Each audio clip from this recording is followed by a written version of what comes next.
हम आपको ये बताने वाले हैं कि इस लोकतंत्र में आम लोगों की कोई हैसियत नहीं है और ये लोकतंत्र आपका है भी या नहीं। लोकतंत्र में सारी व्यवस्थाएं ये कहकर बनाई जाती हैं कि ये आम जनता की हैं और आम जनता इस लोकतंत्र को चलाती है, आम जनता ही सरकारों को चुनती है और जनता जनार्दन है। सारी सरकारें, सारे नेता जनता की सेवा के लिए हैं। लेकिन क्या इस लोकतंत्र में आम जनता की चलती है? उसके सुख दुख की किसी को कुछ पड़ी है? आप कितना भी पढ़ लिख लो, कितना भी पैसा कमा लो, आप कितने भी प्रतिभाशाली बन जाओ और आपको कहीं कहीं पर कितना भी जरूरी काम हो, आप इस लोकतंत्र में सड़कों पर निकलकर जैम में हमेशा बुरी तरह से फंस जाएंगे। यह लोकतंत्र की सड़क है जिसमें इस लोकतंत्र की आम जनता बुरी तरह से फंसी हुई है। यह ट्रैफिक जैम आपको बार बार इस बात की याद दिलाएगा कि इस लोकतंत्र में आपकी कोई हैसियत नहीं। हैसियत सिर्फ उन नेताओं की है जिन्हें आप अपना वोट देकर चुनते हैं। आज विपक्ष के नेता राहुल गांधी अपनी बहन प्रियंका गांधी वाड्रा के साथ उत्तर प्रदेश के संभल जाना चाहते थे। संभल वही जगह है जहां 24 नवंबर को हिंसा हुई थी। महिलाओं ने अपने घरों से पुलिस पर पत्थर बरसाए थे। दंगाइयों ने सीसीटीवी कैमरों को नष्ट कर दिया था। पुलिस पर पत्थरबाजी हुई थी और अब दावा है कि इस हिंसा में पाकिस्तान में बने कारतूस भी इस्तेमाल हुए। इन्हीं सारे लोगों से मिलने के लिए आज राहुल गांधी अपनी बहन प्रियंका गांधी वाड्रा के साथ संभल के लिए दिल्ली से रवाना हुए। लेकिन उत्तर प्रदेश की पुलिस ने उनके काफिले को दिल्ली के गाजीपुर बॉर्डर पर रोक दिया। पुलिस का कहना था कि संभल में तनाव के कारण बाहरी लोगों के प्रवेश पर वहां प्रतिबंध लगा दिया गया है और राहुल गांधी का ऐसे समय में संभल जाना वहां की कानून व्यवस्था के लिए सही नहीं होगा। इससे वहां पर तनाव और बढ़ेगा।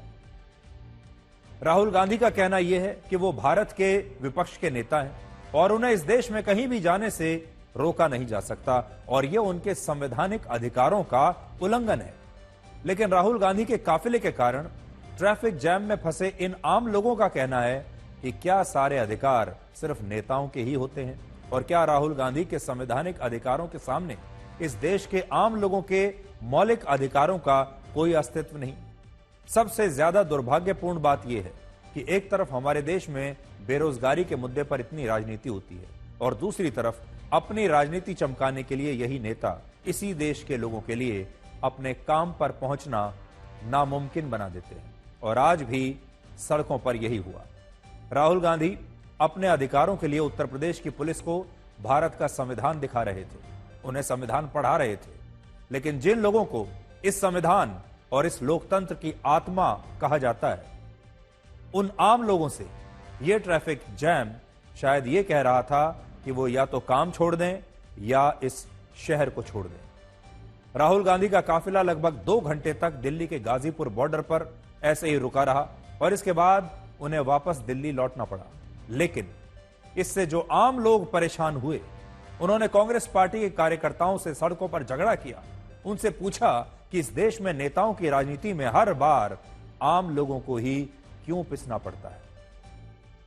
आपको याद होगा, इसी हफ्ते किसानों ने जब दिल्ली कूच का ऐलान किया तब हजारों लोग दिल्ली और नोएडा के बॉर्डर पर ट्रैफिक जैम में फंसकर बहुत परेशान हुए। कितने लोग अपने काम पर नहीं जा पाए, कितने मरीज अस्पताल नहीं पहुंच पाए क्योंकि उनकी एम्बुलेंस इस जैम में फंसी रह गई। कितनों ने शायद दम भी तोड़ दिया होगा।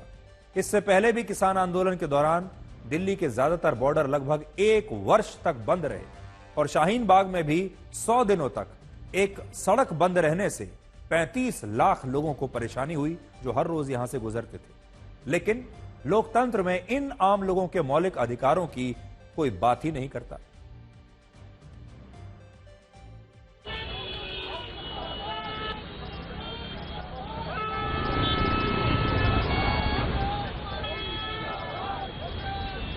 मैं अपने फादर इन लॉ की डेथ में जा रहा हूं, जिसकी वजह से ये जाम होने की वजह से मैं पहुंच नहीं पा रहा हूं, जबकि वो 2 बजे उनकी क्रिया है।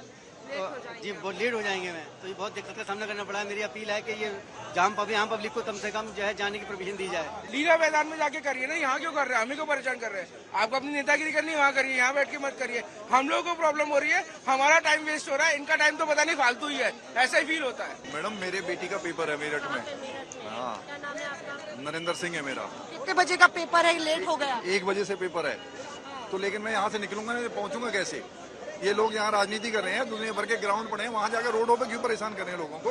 मैडम मेरठ कोर्ट में जाना है, मेरी हेयरिंग है मेरी कोर्ट के अंदर, और 1 बजे की तारीख है हमारी। हम ये फंसे हुए हैं, तो क्या करें हम? इसमें आम पब्लिक का क्या कसूर है? कोर्ट हियरिंग है।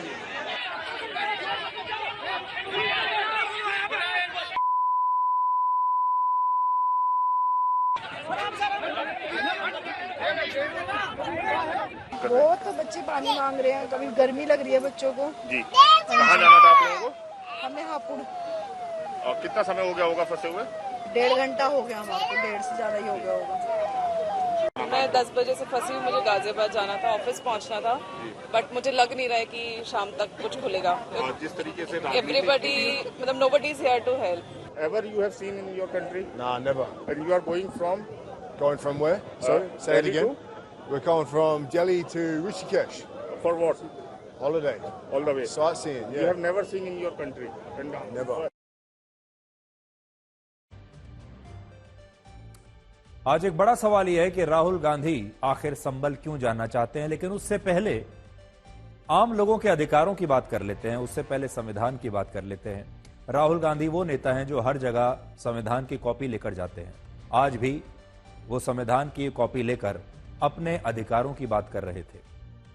लोकसभा चुनावों के दौरान भी उन्होंने लगातार ये कहा कि संविधान खतरे में है, ये लोकतंत्र खतरे में है।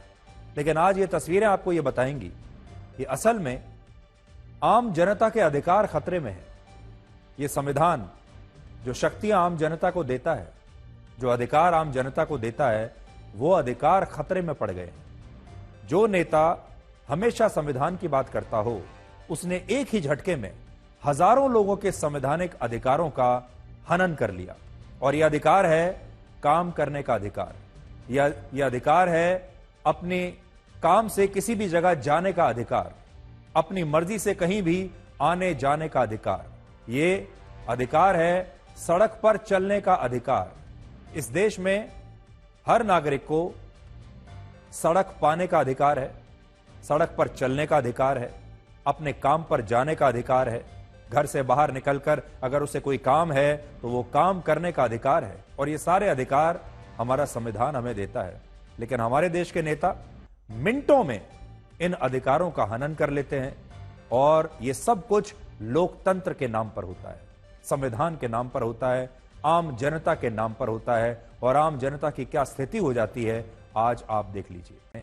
आप कितने भी पढ़ाई लिखाई कर लीजिए, आप कितने भी बड़े आदमी बन जाइए, पैसा कमा लीजिए, प्रतिभाशाली बन जाइए, आपको कितना भी जरूरी काम हो, लेकिन आप यहां पर आकर, लोकतंत्र की सड़क पर आकर हमेशा फंस जाएंगे। और यह लोकतंत्र का इतना बड़ा ट्रैफिक जैम है जो आपसे कहता है कि आप या तो काम छोड़ दो या ये शहर छोड़ दो। आज एक बड़ा सवाल यह भी है कि राहुल गांधी आखिर संभल जाना क्यों चाहते थे। संभल वो जगह है जहां मस्जिद के सर्वे का विरोध कर रहे एक विशेष धर्म के लोगों ने पुलिस पर हमला किया था, वहां हिंसा हुई। ये हिंदू और मुसलमानों के दंगे नहीं थे, ये एक हिंसक घटना थी जिसमें दंगाइयों ने पुलिस को अपना निशाना बनाया, और ये लोग अपने चेहरे पर कपड़ा बांधकर पुलिस पर हमला करने के लिए आए थे। तस्वीरें आपके सामने। और इसीलिए आज बड़ा सवाल यह है कि राहुल गांधी इन तमाम लोगों से क्यों मिलना चाहते हैं जो अपना चेहरा छिपाकर पुलिस पर पत्थर फेंक रहे थे, जो सीसीटीवी तोड़ रहे थे, जो हिंसा कर रहे थे। आखिर इनके प्रति राहुल गांधी के मन में इतनी सहानुभूति क्यों है? क्या इसका कारण धर्म के नाम पर मिलने वाले वोट हैं? और क्या अगर ये लोग मुसलमान नहीं होते तब भी राहुल गांधी संभल जाने के लिए इतनी ही जिद करते? राहुल गांधी का कहना है कि वो बाकी सारे नेताओं को दिल्ली छोड़कर अकेले भी संभल जाने के लिए तैयार थे, लेकिन पुलिस ने उन्हें इसकी भी इजाजत नहीं दी और लगभग 2 घंटे इंतजार करने के बाद उन्हें वापस दिल्ली लौटना पड़ा।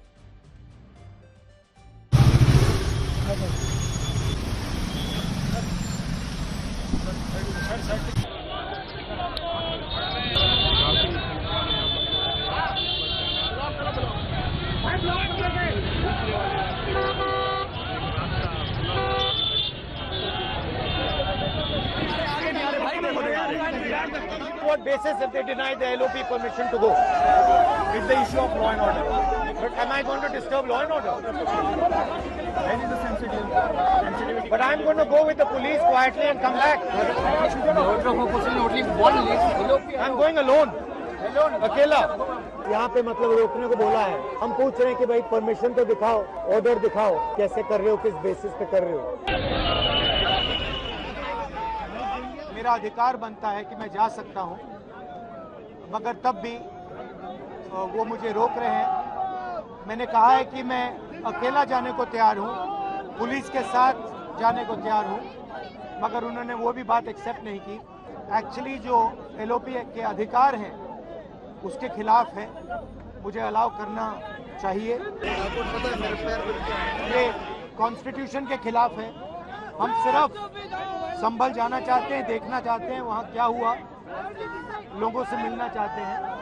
अगर हमारा जो कॉन्स्टिट्यूशनल अधिकार है, मेरा जो कॉन्स्टिट्यूशनल अधिकार है, उसको मुझे दिया नहीं जा रहा है. तो यही है, नया हिंदुस्तान है, कॉन्स्टिट्यूशन को खत्म करने का हिंदुस्तान है.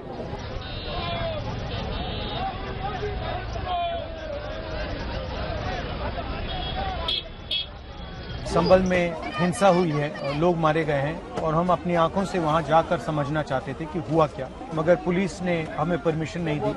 मैंने पुलिस वालों से ये भी कहा मैं अकेला जाऊंगा, मगर वो भी उन्होंने स्वीकार नहीं किया. तो राहुल गांधी कह रहे हैं वहां पर खड़े होकर हजारों लोगों को ट्रैफिक जैम में फंसाकर कि संभल जाना मेरा अधिकार है. लेकिन जो उनके पीछे हजारों लोग खड़े हुए हैं, इनमें से कई एम्बुलेंस भी होंगी जिनमें बीमार लोग अस्पताल जाना चाहते होंगे. बहुत सारे लोग अपने काम पर जा रहे हैं, बहुत सारे लोगों को बहुत जरूरी काम है, उसके लिए घर से निकले हैं. लेकिन राहुल गांधी को इनके अधिकारों के बारे में जरा भी याद नहीं रहा, सिर्फ अपने अधिकारों की बात करते रहे. और ये ऐसा समय है जब हमारे देश की आम जनता को अपने अधिकारों के बारे में जागरूक जरूर होना चाहिए. अब एक बड़ा सवाल यह है कि क्या निष्पक्ष होने की जिम्मेदारी सिर्फ सरकारों की होती है और विपक्ष के लिए निष्पक्ष होना जरूरी नहीं? सरकार को निष्पक्ष होना चाहिए, लेकिन विपक्ष के नेता को क्या निष्पक्ष नहीं होना चाहिए? यह सवाल इसलिए हम पूछ रहे हैं क्योंकि पिछले कुछ वर्षों में राहुल गांधी इस तरह के दौरों को लेकर काफी सेलेक्टिव रहे हैं, यानी निष्पक्ष नहीं रहे हैं. उनका रवैया पक्षपातपूर्ण रहा है. वर्ष 2015 से 4 दिसंबर 2024 के बीच राहुल गांधी ने मुख्य रूप से 15 पीड़ित परिवारों से मुलाकात की है. इनमें 5 पीड़ित परिवार दलित थे, 1 पीड़ित परिवार मुस्लिम था और 1 पीड़ित परिवार आदिवासी था. जिन राज्यों में वो पीड़ित परिवारों से मिले, उन सभी राज्यों में बीजेपी और गैर कांग्रेसी दलों की सरकारें थी. कभी भी वो ऐसी जगह नहीं गए जहां कांग्रेस की सरकार हो. राहुल गांधी ने मोदी सरकार के खिलाफ विरोध प्रदर्शन करने वाले किसानों से भी मुलाकात की, लेकिन वो कर्नाटक में आत्महत्या करने वाले किसानों के परिवारों से कभी मिलने नहीं गए, क्योंकि कर्नाटक में उनकी अपनी पार्टी कांग्रेस की सरकार है. आज भी राहुल गांधी संभल जाना चाहते हैं और कहते हैं कि संभल जाना उनका संवैधानिक अधिकार है, क्योंकि वो इस देश के विपक्ष के नेता हैं. लेकिन हमारा सवाल यह है कि जब राहुल गांधी संभल जाने की बात कहते हैं तो वो बहराइच को क्यों भूल जाते हैं? बहराइच में जरा याद कीजिए, फ्लैशबैक में आपको लेकर चलता हूं. बहराइच में इसी साल अक्टूबर के महीने में एक मुस्लिम बाहुल इलाके से हिंदुओं के शोभा यात्रा निकालने पर दंगे हुए थे, जिनमें 22 साल के रामगोपाल मिश्रा की हत्या कर दी गई थी. रामगोपाल मिश्रा ने एक धार्मिक झंडे को हटाकर वहां पर भगवा झंडा लहराया था और हो सकता है कि इसी वजह से राहुल गांधी ने बहराइच से अपनी दूरी बनाकर रखी. वो बहराइच नहीं गए, लेकिन वो संभल जाना चाहते हैं. आज देश को बहराइच और संभल में क्या अंतर है, यह देखना चाहिए. यह देखना चाहिए कि विपक्ष के नेता संभल क्यों जाना चाहते हैं और बहराइच को क्यों भूल जाते हैं. बड़ा सवाल यह है कि जिस संभल के पीड़ित परिवारों से राहुल गांधी मिलना चाहते हैं, वो उस दिन इस हिंसा में क्या कर रहे थे? वो भी पुलिस पर पत्थर बरसा रहे थे, कैसे बरसा रहे थे, क्यों बरसा रहे थे, और ऐसे लोगों से राहुल गांधी क्यों मिलेंगे? राहुल गांधी चाहते तो वो कोलकाता जाकर उस महिला डॉक्टर के पीड़ित परिवार से मिल सकते थे जिसकी ऑन ड्यूटी अस्पताल के अंदर रेप के बाद हत्या कर दी गई थी। लेकिन राहुल गांधी कोलकाता नहीं गए क्योंकि वहां उनकी अपनी सहयोगी पार्टी ममता बनर्जी की सरकार है और चुनाव होने वाला था। यहां एक और बड़ा तथ्य यह है कि राहुल गांधी उन्हीं दलित पीड़ित परिवारों से मिलते हैं जो बीजेपी या गैर कांग्रेस शासित राज्यों के होते हैं। जून 2023 में जब बीकानेर में, जो राजस्थान का शहर है, राजस्थान के बीकानेर में एक दलित महिला का गैंगरेप और हत्या हुई। अप्रैल 2023 में राजस्थान के बाड़मेर में एक दलित महिला को रेप के बाद जला दिया गया। अगस्त 2023 में राजस्थान के अलवर में एक मुसलमान की मॉब लिंचिंग हुई और अक्टूबर 2020 में पंजाब में एक 6 साल की दलित लड़की की रेप के बाद हत्या हुई। तब राहुल गांधी इन राज्यों के दलित और मुस्लिम पीड़ित परिवारों से मिलने के लिए बिल्कुल नहीं गए, क्योंकि इन राज्यों में उस समय कांग्रेस की सरकार थी या ऐसे लोगों की सरकार थी जो कांग्रेस के दोस्त हैं। हम अक्सर कहते हैं कि लोकतंत्र में सरकारों को सभी के लिए निष्पक्ष रहना चाहिए, लेकिन आज बड़ा सवाल यह है कि क्या विपक्ष का और विपक्ष के नेता का भी निष्पक्ष होना आवश्यक नहीं है? राहुल गांधी की एक बड़ी अच्छी बात यह है कि वो देश के हर वर्ग से मिलते हैं, उनके साथ वीडियोस बनाते हैं, उनकी बात देश तक पहुंचाते हैं। लेकिन आज क्या ऐसा नहीं हो सकता कि वो पीड़ित परिवारों से मिलने में भी इसी निष्पक्षता को दिखाएं? क्या ऐसा नहीं हो सकता कि राहुल गांधी उन राज्यों में भी जाएं जहां उनकी अपनी सरकार है, अपनी पार्टी की सरकार है, उन राज्यों में भी जाएं जहां उनके सहयोगी दलों के, इंडिया गठबंधन के बाकी दलों की सरकारें हैं, वहां पर भी जाएं?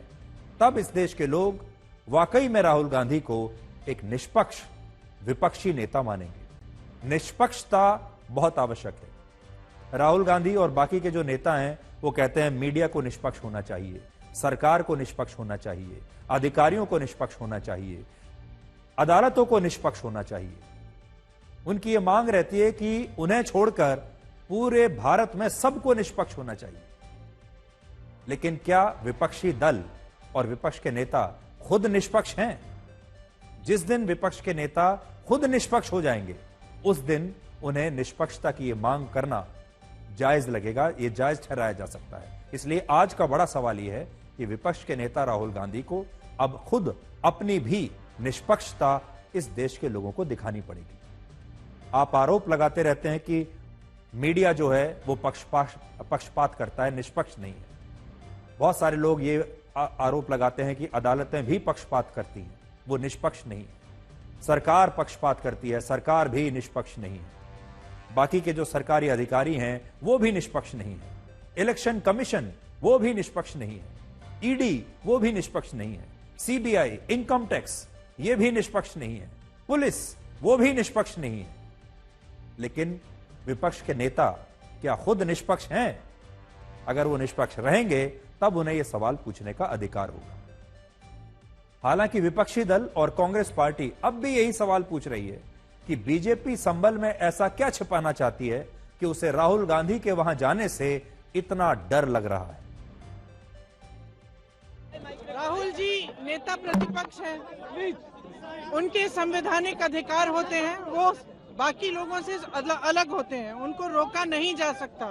इस तरह से उनका संवैधानिक पद है, संवैधानिक अधिकार है कि उनको अलाउ किया जाए कि वो पीड़ितों से मिलने जाएं।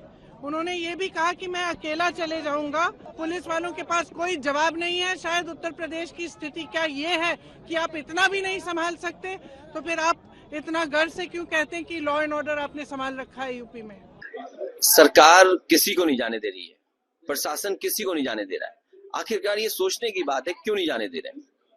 क्यों आपको लगता है क्यों रोका जा रहा है? पहले समाजवादी पार्टी के नेताओं को भी रोके, क्या आप कांग्रेस के नेताओं को भी रोका जा रहा है? इस बात को यूं समझिए, जिन लोगों ने पूरे चुनाव में बेईमानी की, जिन्होंने वोट नहीं डालने दिया, तो जब वोट डालने नहीं दिया और बेईमानी से चुनाव जीत लिया, उसलिए जानबूझ करके उसको छिपाना चाहते हैं लोग।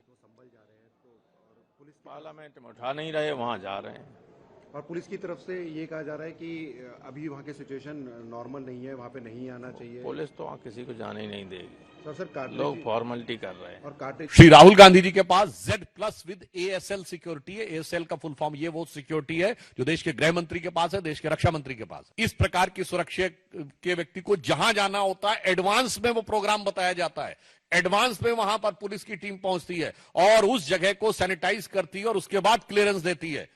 तो ना तो आपके दिल की भावना थी जाने की और ना आपने औपचारिक रूप से जो आपका दायित्व और सुरक्षा उन दोनों के हिसाब से भी आपने जाने की मंशा नहीं की, एक रस्म अदायगी की। चाहे समाजवादी पार्टी हो चाहे कांग्रेस पार्टी हो, संभल के मामले में जो राजनीति करना चाहते हैं तो इनको राजनीतिक उत्थान नहीं, इनका राजनीतिक पतन होगा। पहले समाजवादी पार्टी की ड्रामेबाजी चलती रही, पहले उन्हीं की पार्टी के विधायक सांसद निर्दोष लोगों को मरवाने का काम करते हैं और अब कांग्रेस के नेता और प्रतिपक्ष के नेता श्री राहुल गांधी जी और कांग्रेस ही अपना नौटंकी शुरू कर दिए हैं।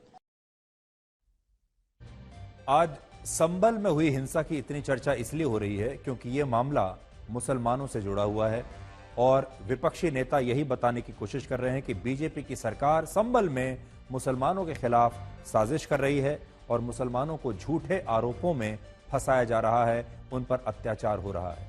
लेकिन क्या आप जानते हैं, इसी संभल में 46 साल पहले वर्ष 1978 में अब तक के सबसे बड़े दंगे हुए थे जिनमें 25 हिंदू मारे गए थे। ये हिंदू एक संघर्ष के दौरान एक मिल में जाकर छिप गए थे, जिसके बाद हिंसक भीड़ ने इस मिल को आग लगा दी और इसमें 25 हिंदू जलकर उस समय राख हो गए थे। इनमें संभल के एक स्थानीय कारोबारी बनवारी लाल भी शामिल थे, जिनके मुसलमानों के साथ बड़े अच्छे संबंध थे। लेकिन उस दिन हिंसक भीड़ ने उनकी भी हत्या कर दी। लेकिन ना तो तब हिंदुओं की कोई बात हुई और ना ही आज कोई हिंदुओं की बात कर रहा है। यहां निष्पक्षता कहां चली गई? क्या आपको पता है कि हिंदुओं की जितनी आबादी बांग्लादेश में नहीं घटी, उससे ज्यादा आबादी उत्तर प्रदेश के संभल में घट गई। आज से 83 वर्ष पहले वर्ष 1941 में संभल मुरादाबाद जिले का हिस्सा हुआ करता था। उस समय संभल में 59% हिंदू थे और 38% मुस्लिम थे। लेकिन अब संभल टाउन में 22% हिंदू बचे हैं और 78% मुस्लिम हैं। संभल उप जिले में भी हिंदू अल्पसंख्यक हो गए हैं और वहां हिंदू 44% बचे हैं और मुसलमान वहां पर 52% हैं। और ये आंकड़े वर्ष 2011 की जनगणना के हैं, पुराने आंकड़े हैं और उस बात को आज 13 वर्ष बीत चुके हैं। अब तो ये आंकड़े और भी ज्यादा बदल चुके होंगे। अब सोचिए, सारे हिंदू गए तो गए कहां और क्या किसी नेता या पार्टी ने इन हिंदुओं के लिए आज तक कोई आवाज उठाई है? जाहिर है ये सारे हिंदू इस इलाके को छोड़कर कहीं और चले गए। लेकिन क्यों चले गए? क्या कभी किसी ने ये जानने की कोशिश की है? संभल की हिंसा मस्जिद के सर्वे से शुरू हुई और इस हिंसा के बाद से देश की कई और मस्जिदों का मामला अब अदालतों में पहुंच रहा है। आपने भी देखा होगा, यह सिलसिला लगातार चलता जा रहा है। अब एक के बाद एक हर रोज किसी नई मस्जिद को लेकर मांग उठ रही है कि उस मस्जिद के नीचे भी एक मंदिर दबा हुआ है। और इस समय देश की कुल 12 मस्जिदों के मामले अदालतों में चल रहे हैं, अदालतों में लंबित हैं। इनमें 7 मस्जिदें और दरगाह अकेले उत्तर प्रदेश में हैं। 2 मस्जिदें कर्नाटक की हैं, एक मस्जिद मध्य प्रदेश के धार में है, एक मामला दिल्ली के कुतुब मीनार का है और एक मामला अजमेर शरीफ की दरगाह का है। हिंदू पक्ष का कहना है कि यह सिलसिला अब रुकेगा नहीं। वो पुणे और बनासकांठा की जामा मस्जिद, आंध्र प्रदेश की कुरनूल की गचीनाला मस्जिद और दिल्ली की जामा मस्जिद के खिलाफ भी अदालतों में अपील दायर करेंगे और देश में जहां जहां भी मंदिरों को तोड़कर मस्जिदें बनाई गई, उन सब का सर्वे कराने की मांग अब की जाएगी। बहुत सारे लोगों का आरोप है कि यह विवाद उस टिप्पणी के बाद ज्यादा बढ़ा जो पूर्व मुख्य न्यायाधीश जस्टिस DY चंद्रचूड़ ने मई 2022 में की थी। और लोग कहते हैं, आरोप लगाते हैं कि ये जो कुछ हो रहा है इसका दरवाजा असल में इसी टिप्पणी से खुला था। उस समय मुस्लिम पक्ष ने सुप्रीम कोर्ट में निचली अदालत के उस फैसले को चुनौती दी थी जिसमें निचली अदालत ने काशी की ज्ञानवापी मस्जिद का सर्वे कराने का आदेश दिया था। मुस्लिम पक्ष का कहना था कि वर्ष 1991 के प्लेसेस ऑफ वर्शिप एक्ट के तहत इस मस्जिद का सर्वे कराना असंवैधानिक और गैर कानूनी है, यह सर्वे नहीं होना चाहिए। लेकिन जब यह मामला सुप्रीम कोर्ट पहुंचा तो उस समय मुख्य न्यायाधीश रहे जस्टिस चंद्रचूड़ ने एक मौखिक टिप्पणी की थी जो आज आप सबको जरूर जाननी चाहिए। उन्होंने कहा कि यह कानून 15 अगस्त 1947 की स्थिति के अनुसार धार्मिक स्थलों को उनकी यथास्थिति बरकरार रखने का तो अधिकार देता है, लेकिन यह उनका सर्वे करने से रोक नहीं लगाता। अगर मैं शब्दशः उनकी मौखिक टिप्पणी को आपके लिए पढ़ूं तो उन्होंने कहा था कि 1991 का प्लेसेस ऑफ वर्शिप एक्ट किसी भी संरचना के धार्मिक चरित्र की जांच करने पर रोक नहीं लगाता। और इस टिप्पणी के बाद ज्ञानवापी मस्जिद का सर्वे हुआ, सुप्रीम कोर्ट ने उसका दरवाजा खोला। देश में बाकी मस्जिदों को लेकर भी कोर्ट में नई नई अपील दायर होने लगी और इसके कारण हमारे देश का एक खास वर्ग आज पूर्व मुख्य न्यायाधीश जस्टिस डी.वाई. चंद्रचूड़ की आलोचना कर रहा है और कह रहा है कि उनकी इस टिप्पणी के कारण ही आज देश भर में मस्जिदों को लेकर ये विवाद बढ़ रहे हैं। आज हम यही कहना चाहेंगे कि पूर्व मुख्य न्यायाधीश जस्टिस डी.वाई. चंद्रचूड़ ने जो कुछ कहा वो इस पूरे विवाद का निष्कर्ष है। इस कानून के कारण आज देश की सभी मस्जिदें और दरगाह सुरक्षित हैं। इनकी यथास्थिति को कोई नहीं बदल सकता और यह बात सुप्रीम कोर्ट भी कह चुका है। इसलिए सबसे बड़ी बात जो हमारे देश के तमाम हमारे मुस्लिम दर्शकों को भी समझनी होगी वो ये है कि ये जो कानून है हमारे देश में प्लेसेस ऑफ वर्शिप एक्ट, इसके बाद देश की हर मस्जिद और हर दरगाह बिल्कुल सुरक्षित है। उसकी संरचना को बदला नहीं जा सकता। सर्वे चाहे कितने भी करा लो, लेकिन वहां पर मस्जिद को हटाकर मंदिर कभी नहीं बनेगा। जो मस्जिद है वो मस्जिद ही रहेगी, ये इस देश का कानून है। इसलिए ये मस्जिदें खतरे में हैं, ये बात बिल्कुल गलत है। सवाल यह है कि जब ये सारी मस्जिदें अंत में मस्जिदें ही रहने वाली हैं, इनसे कोई छेड़छाड़ नहीं करेगा, तो फिर इनका सर्वे कराने से किसी को भी क्या आपत्ति हो सकती है? सर्वे ही तो हो रहा है। क्या इस देश में लोगों को अपना सही इतिहास जानने का अधिकार नहीं है? क्या आपको यह नहीं पता होना चाहिए कि इतिहास में हिंदू मंदिरों के साथ क्या हुआ था और ये मस्जिदें कैसे बनाई गई थी? ये सर्वे सिर्फ जानकारी के लिए किए जा रहे हैं। दूसरी तरफ हिंदुओं को भी समझना होगा कि उन्हें इतिहास जानने का हक है, लेकिन वो इन मस्जिदों को हटाकर अब फिर से मंदिर नहीं बना सकते। वो समय चला गया। एक ही अपवाद था और वो था राम मंदिर और बाबरी मस्जिद का अपवाद। अब इसके बाद ये काम और कहीं नहीं हो सकता। लेकिन एक और बड़ी बात आपको यह भी देखनी होगी कि हिंदू पक्ष इन मुद्दों को लेकर सड़कों पर नहीं उतर रहा है, दंगे नहीं कर रहा है, धमकियां नहीं दे रहा है। हिंदू पक्ष सिर्फ याचिकाएं अदालत में डाल रहा है। हिंदू पक्ष अदालतों में जा रहा है, संवैधानिक तरीके से अपनी लड़ाई को लड़ रहा है। और किसी भी लोकतंत्र में अपनी लड़ाई को लड़ने का सबसे अच्छा तरीका यही तो हो सकता है कि आप अदालतों में जाएं, अपने संवैधानिक अधिकारों का सही रूप से इस्तेमाल करें और फिर अदालत पर फैसला छोड़ दें। यही तो होना चाहिए।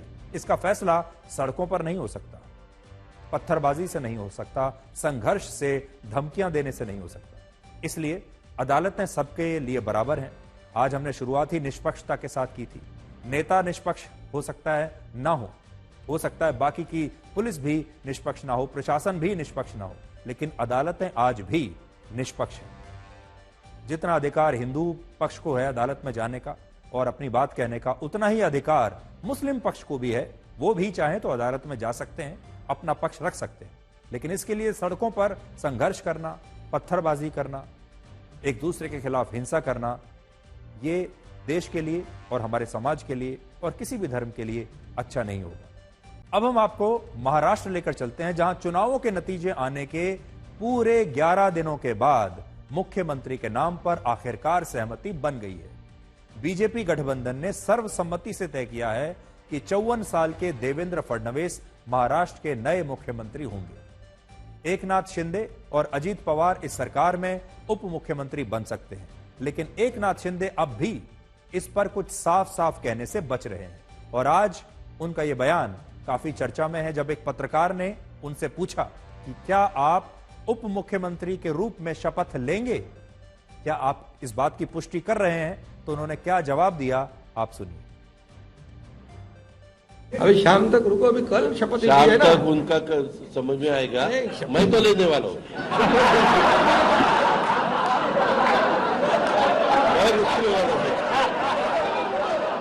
दादा को नहीं, अरे भाई दादा को अनुभव है, तो मैं शाम को भी ले लेगा और सुबह भी ले लेगा।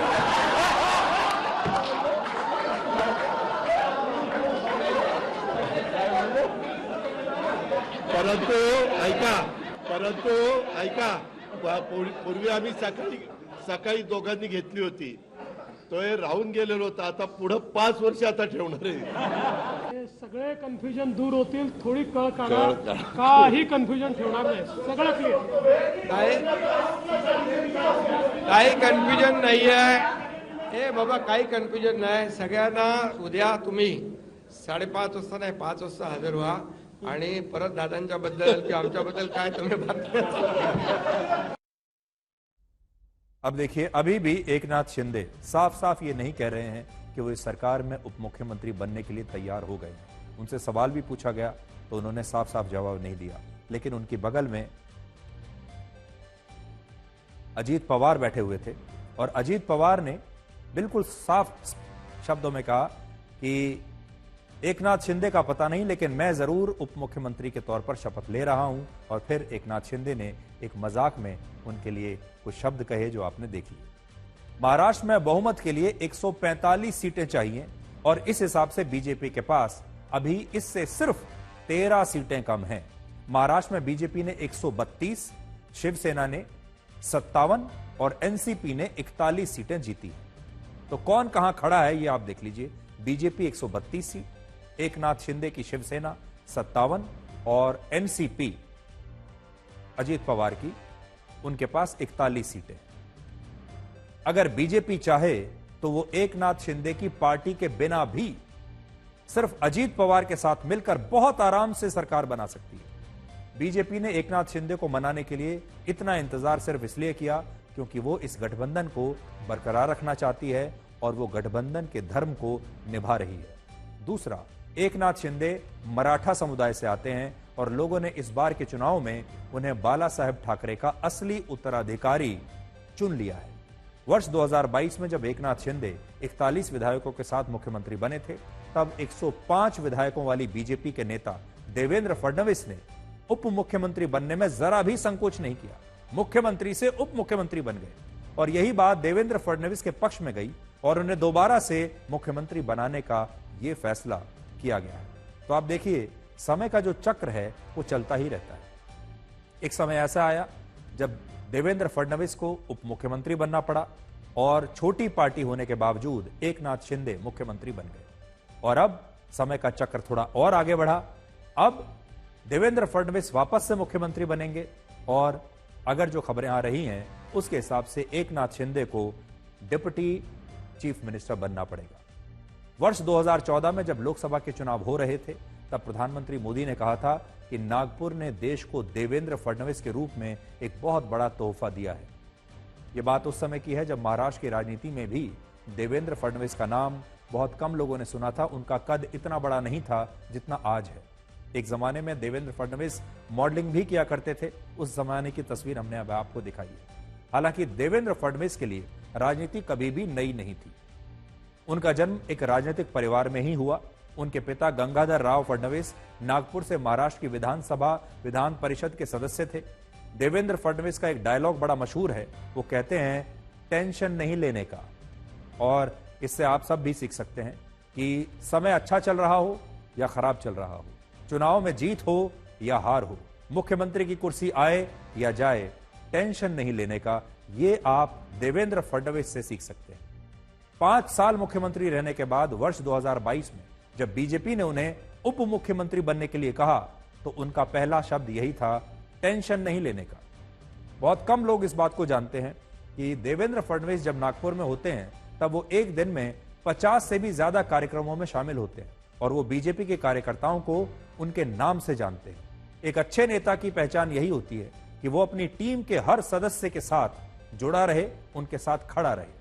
इस बात को आप देवेंद्र फडणवीस के इन दो बयानों से आज समझ पाएंगे। एक बयान इस साल हुए लोकसभा के चुनावों के बाद का है, जब उन्होंने कहा कि बीजेपी गठबंधन के खराब प्रदर्शन की जिम्मेदारी अकेले उनकी है। लेकिन जब विधानसभा के चुनाव में बीजेपी ने शानदार प्रदर्शन किया अभी, तो उन्होंने सारा श्रेय खुद को नहीं दिया। उन्होंने कहा कि इस जीत में उनकी भूमिका बड़ी छोटी सी है और यह जीत उनके टीम के प्रयासों से मिली है। यानी एक अच्छा नेता कैसा होता है, जब वो हारता है तो हार की पूरी जिम्मेदारी खुद लेता है, अपनी टीम को नहीं देता, कार्यकर्ताओं को नहीं देता। लेकिन जब जीतता है तो जीत का श्रेय पूरी टीम को देता है। यह बात आज आप देवेंद्र फडणवीस से सीख सकते हैं, जो लोग राजनीति में नहीं भी हैं। यह एक लाइफ लेसन है।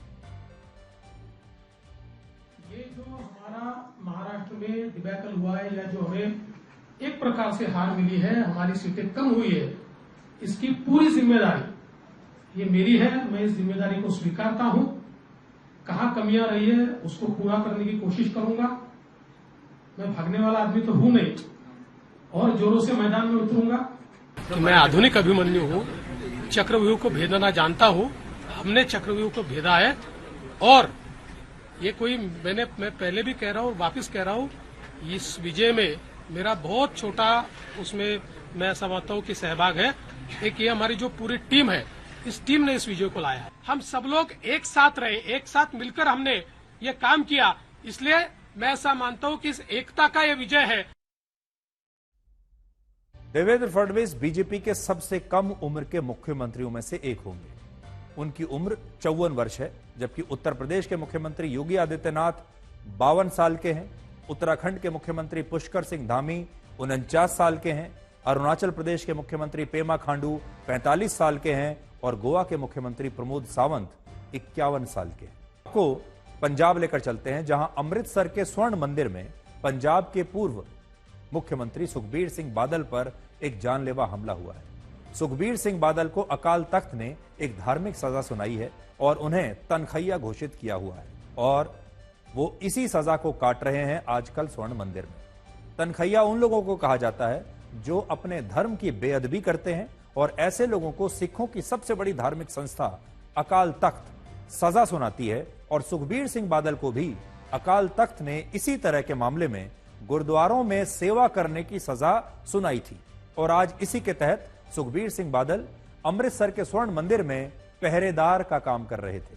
लेकिन इसी दौरान एक व्यक्ति ने उन पर फायरिंग की, जिसमें बादल बाल बाल बचे, और यह गोली स्वर्ण मंदिर की एक दीवार पर लगी। इस हमले के वक्त सुखबीर सिंह बादल व्हील चेयर पर एक भाला लेकर बैठे हुए थे, क्योंकि उनके पैर में फ्रैक्चर है, पैर में प्लास्टर लगा हुआ है, चल फिर नहीं सकते, लेकिन पहरेदारी भी करनी थी। देखिए ये तस्वीर जब आप देखेंगे तो आपको दिखाई देगा, व्हील चेयर पर पैर में प्लास्टर लगाकर वो पहरेदारी कर रहे हैं, और इसी व्हील चेयर ने आज उनकी जान बचाई है। तो सुखबीर सिंह बादल के पैर में प्लास्टर लगा हुआ था, वो व्हील चेयर पर बैठे थे। शायद अगर आज वो खड़े होते तो ये गोली उन्हें भी लग सकती थी। तो एक तरीके से आप कह सकते हैं कि इस व्हील चेयर ने उनकी जान बचा ली। हमला कैसे हुआ था आप देखिए। ये जो व्यक्ति है ये आया था हमला करने के लिए, और इसके पास पिस्तौल थी, और उससे एक गोली भी चली। सुखबीर सिंह बादल पर हमला करने वाले इस व्यक्ति का नाम नारायण सिंह चौरा है, जो प्रतिबंधित आतंकवादी संगठन बब्बर खालसा इंटरनेशनल का सदस्य रह चुका है। यह वर्ष 1984 में पाकिस्तान भाग गया था, और वहां से पंजाब में हथियारों की स्मगलिंग में भी यह शामिल रहा है। 68 साल के नारायण सिंह चौरा पर कुल मिलाकर अलग अलग थानों में 31 मामले दर्ज हैं, और इनमें हत्या, आर्म्स एक्ट और UAPA जैसे गंभीर आरोप शामिल हैं। पुलिस इस हमले के पीछे पाकिस्तान, ISI और खालिस्तानी संगठनों की भूमिका की जांच कर रही है। आरोप है कि नारायण सिंह चौरा कई महीनों से इस हमले की प्लानिंग कर रहा था। उसने हमले से पहले इस जगह की रेकी भी की, और आज भी वो हमले से पहले परिसर में बड़े आराम से घूमता रहा। जुलाई में उसने अपने फेसबुक पेज पर सुखबीर बादल की पार्टी अकाली दल के बारे में लिखा था कि इस पार्टी की साजिश की वजह से ही खालसा की आवाज कमजोर हो रही है। अकाली दल ने जघन्य अपराध किए हैं, और हर सिख को इसके खिलाफ आवाज उठानी चाहिए। ये पार्टी पंथ की द्रोही है, गद्दार है और इसे माफ नहीं किया जा सकता। ये उसका फेसबुक पेज है जो हम आपको इस समय दिखा रहे हैं। फेसबुक पर उसने क्या लिखा था। यहाँ पर ठीक इसी जगह पर जहाँ आप देख सकते हैं सेवादार खड़े हैं, यहाँ पर वो सेवा कर रहे थे। सुबह वो बैठे हुए थे एज अ सेवादार बन के, क्योंकि ये तनख्वाह लगाई गई थी।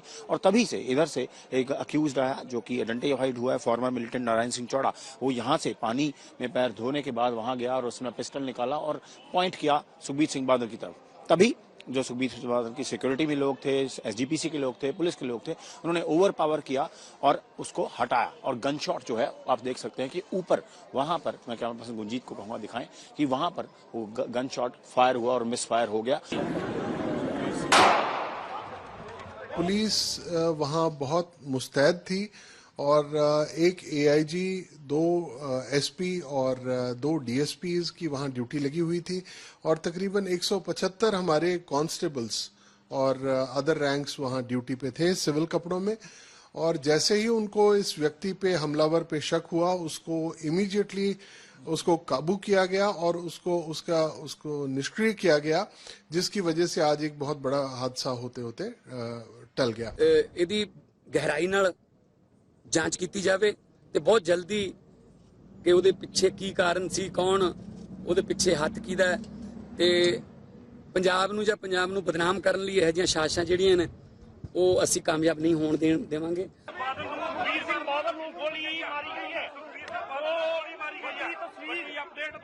मैं इस घटना की कड़े से कड़े शब्दों में निंदा करता हूं, लेकिन एक बात साफ है कि पंजाब और पंजाबियों को बदनाम करने की एक बहुत बड़ी साजिश रची जा रही है और इसके पीछे बहुत बड़ी बड़ी ताकतें इन्वॉल्व हैं जो पंजाब को और पंजाबियों को बदनाम करना चाहती हैं।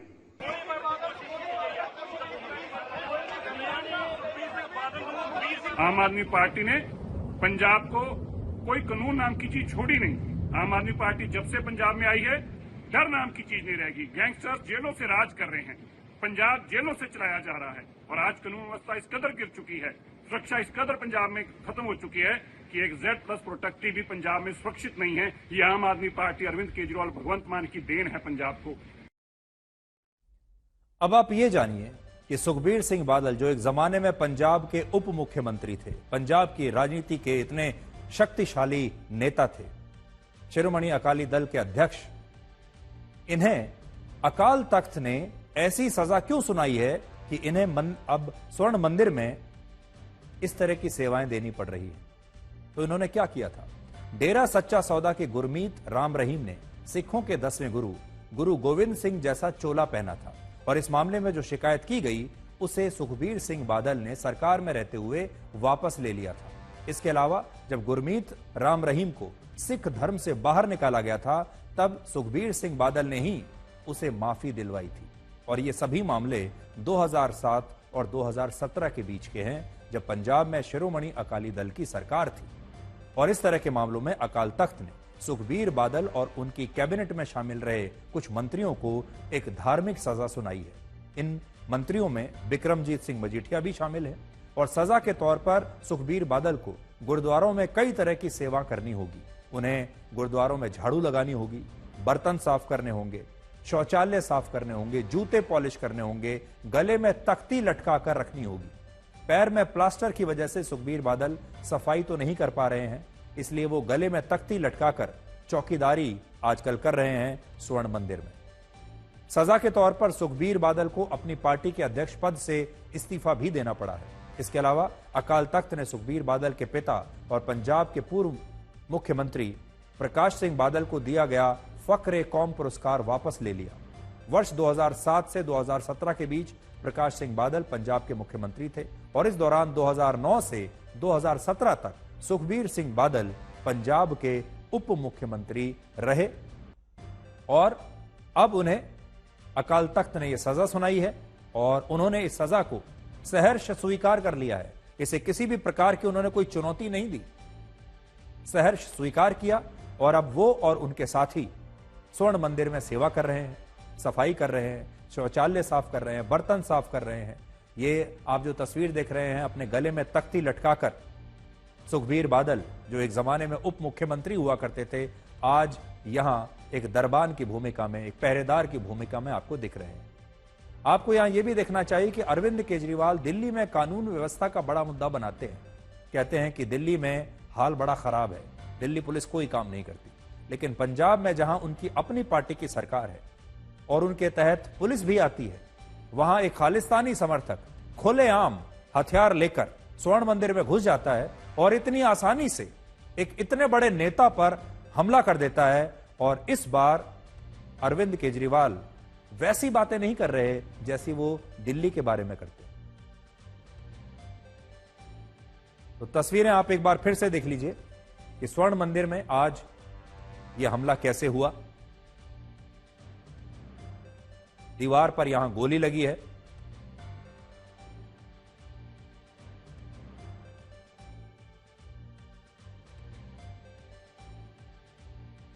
कितनी अजीब बात है, मरने के बाद सुख दिलवाने का ठेका सभी धर्मों के पास है, भले ही आप जिंदा रहते हुए दुख में मर जाएं।